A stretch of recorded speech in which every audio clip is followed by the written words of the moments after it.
sabi doon, nagkagulo dito sa airport. Okay.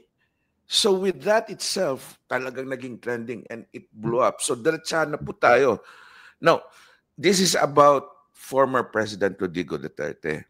Now, the Okay. ICC did an investigation po sa kanya, Mhm. and there has been a huge and significant development in the Philippines political and legal landscape. So maybe we could start on discussing the legality of the proceedings and the procedural aspects kasi maraming nangyayari doon surrounding the arrest and his extradition. We will dig deep later on that. Now, yung recent appearance ni former President Digong sa ICC, how do you perceive this development affecting the Philippines' international relations and domestic politics po? There's going to be well, maybe let's just begin with the economics part now. Kasi usually it's that aspect really that drives relationships.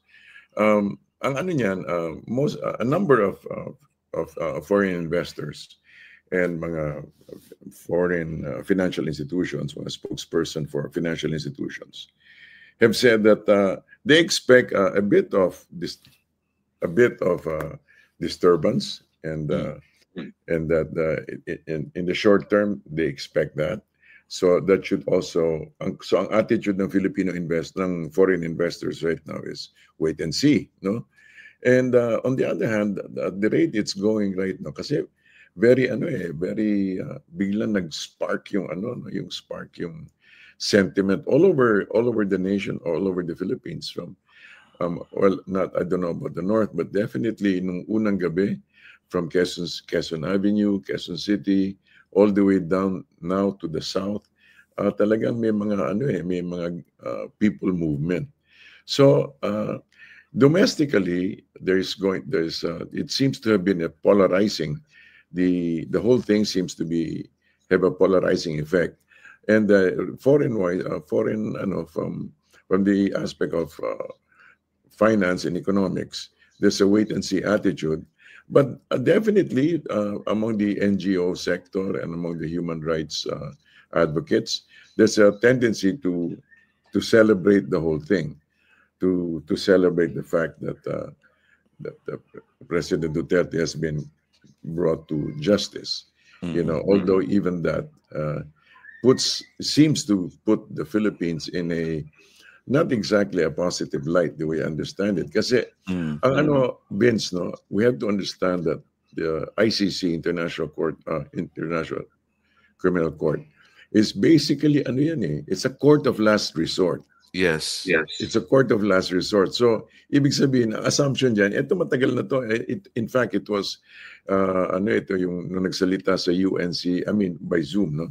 Si Justice Guevara, then SDS, no, Deputy Executive Secretary, sabi niya, our courts work, So kasi when we outsource the prosecution, when we outsource the litigation of the former president, it is an implicit admission of that we cannot do it ourselves. Parang hindi natin kaya. So it puts us it doesn't put us in a very positive light. Put it lightly.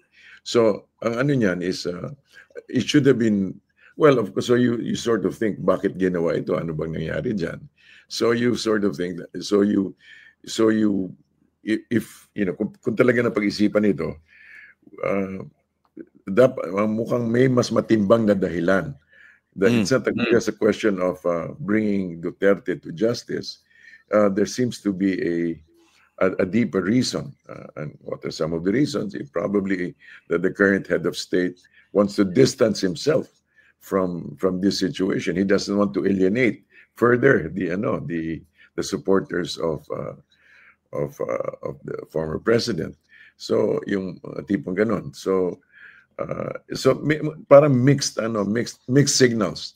So but definitely, while it may have the seeming short-term beneficial result of bringing the former president to justice, as per as per the victims' families and also NGOs and human rights activists.